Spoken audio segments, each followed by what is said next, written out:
Hi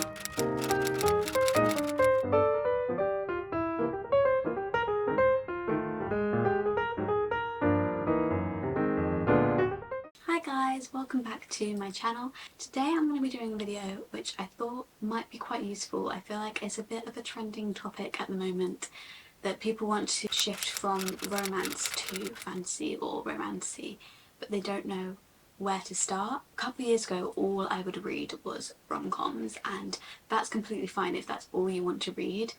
Go ahead. I'm not saying that's not good, because rom-coms are great, and for a couple of years they were all I read. But I got to the point where I started getting sick of rom-coms, and I was getting a bit of a book slump because I felt like I'd read all the rom-coms that everyone was recommending, and then any other ones that were going around just sounded the same as the ones I'd already read. And this is nothing against the rom-com genre, because I will still read and love a rom-com.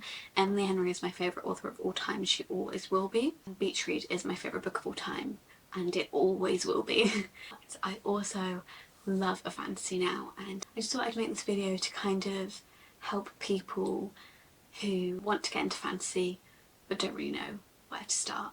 In this video I will make a disclaimer and say that I am talking about romance fantasy. I personally haven't read any fantasies that don't include romance, nor am I very interested in them, because I don't really tend to rate books highly if they don't have any romance in them. Just one of those things that I look for in a book. So without further ado, let's get into the video.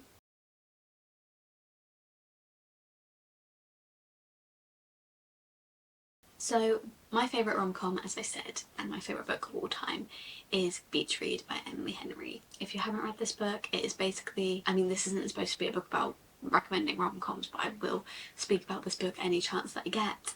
And this book, we have our characters January and Gus, and January moves into this beach house because her father passes away, which is not a spoiler. My light just flickered off. I think it's running out of battery. That was scary. Oh, okay, my light is not working. I think she's running out of battery. I don't have time to put this on charge and continue filming. This book is about January and Gus, and January moves to this lake house where her dad used to live because her dad passes away. I'm not going to say anything else, it's not a spoiler because it says in the first few pages, but just in case people really don't want to know about this book. She moves there, and next door is Gus, who is a writer, and January is also a writer, and they're both suffering from writer's block, so they decide to swap genres, and Gus tries writing a rom-com and January tries writing a more like depressing literary fiction book.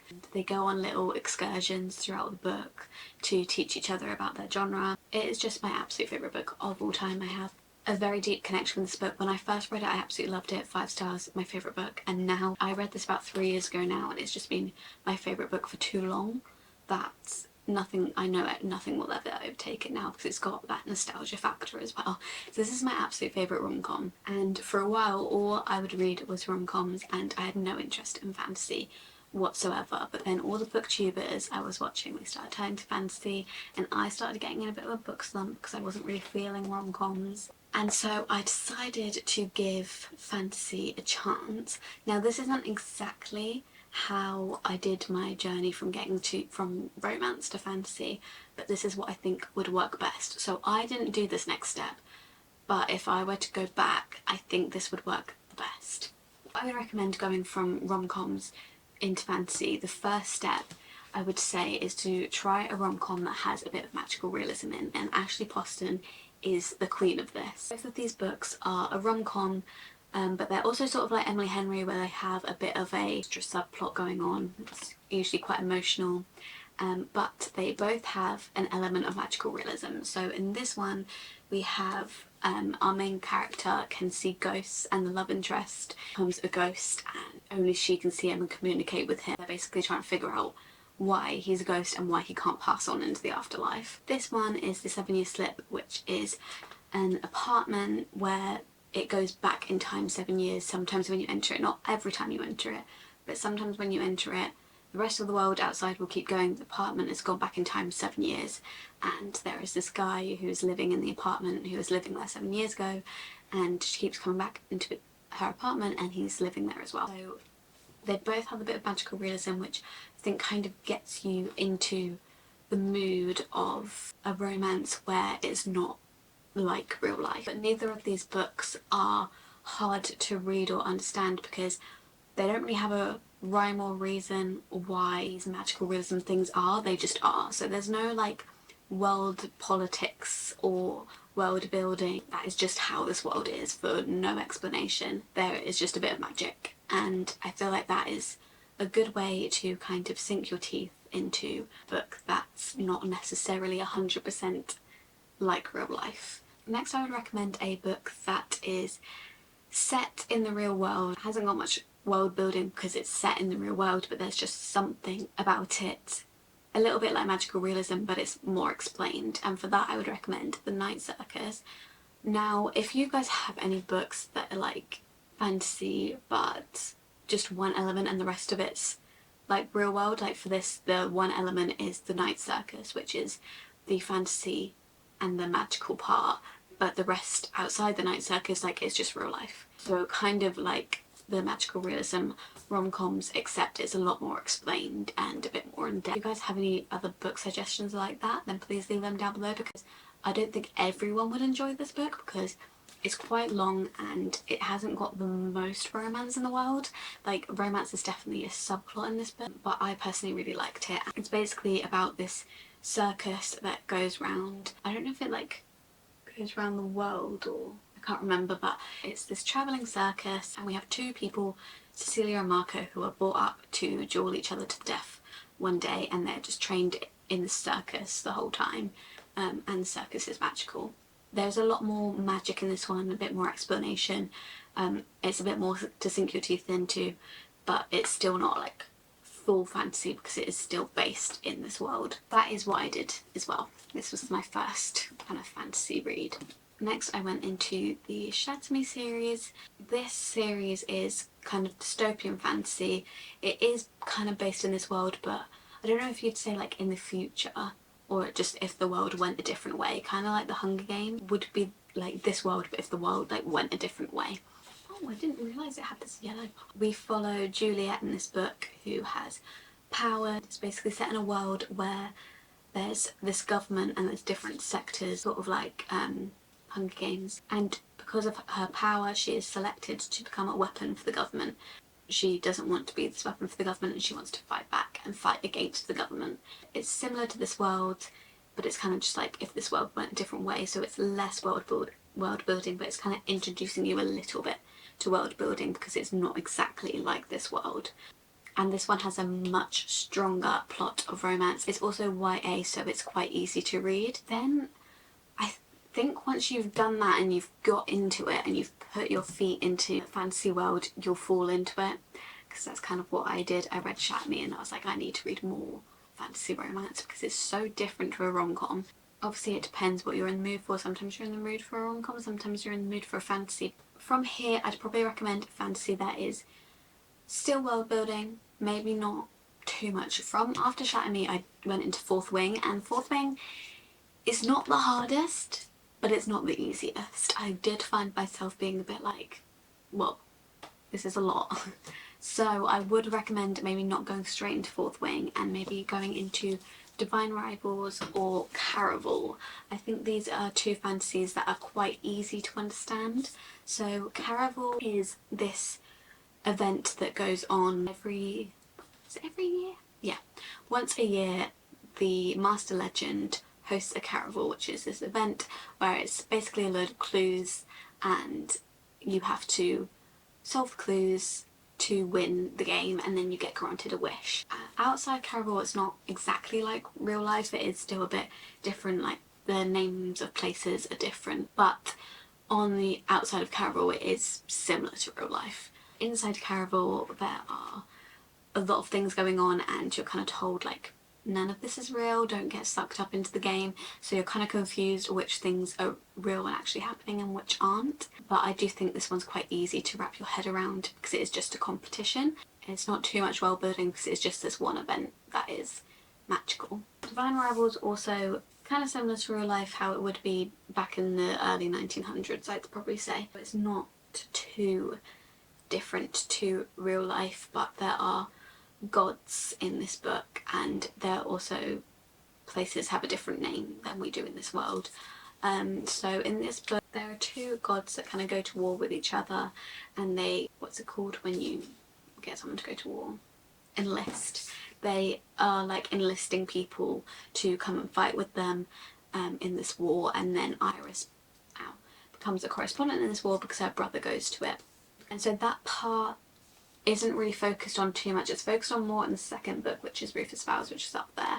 That it's definitely focused on more in the second book, the gods part of it, but that's not too focused on in this, so I feel like it's quite easy to read because it's not too focused on that fantasy part. The main fantasy part in this one is just a magical typewriter, so it's just one small thing that creates the fantasy element, where Iris is writing letters and they magically get delivered to Roman instead of her brother. It's kind of like magical realism, but the gods kind of make it more fantasy-esque. So yeah, I think these two are quite easy fantasies to read. Once you've read that, I'll give you some fantasy recommendations that have a bit more going on in them. So we have Powerless by Lauren Roberts.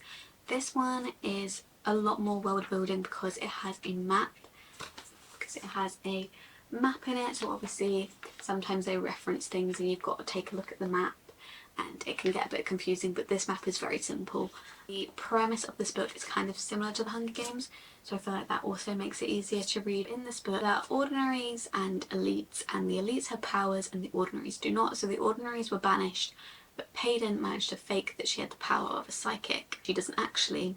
And then one day she saves the prince. As a reward she gets put into this trial between the elites, but obviously she doesn't have power, so she has to survive these trials and try and win them. And so it's not too difficult to get your head around. The only thing is the map makes it a little bit more complicated, and keeping track of all the different powers that everyone has makes it a little bit more complicated as well, but still pretty easy premise. From now, pretty much read whatever fantasies you like, but my two main recommendations would be Fourth Wing, my favourite fantasy book, one of my favourite books of all time.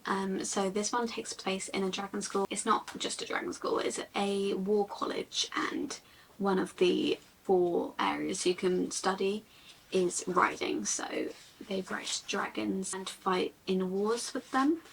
So this one's a little bit more complicated because there are a load of dragons that have different names that are really hard to remember. Loads of characters to remember with loads of different powers. So it does get a little bit harder to remember, and it is in a completely different world. This is the map. It's a little bit more of a complicated map. Quite a lot to remember about each character, and it's also quite a hefty book. So I wouldn't go straight into this as a fantasy. It would be my recommendation to not go straight into this and to kind of follow some of the steps beforehand, because I went straight into this after Shatter Me, so I did have a little bit of fantasy knowledge beforehand, but not much, and I was a little bit confused. I still loved it, and you know, if I can do it, you can do it. It did get quite confusing in some places, so I would recommend maybe getting a bit more into fantasy before this one.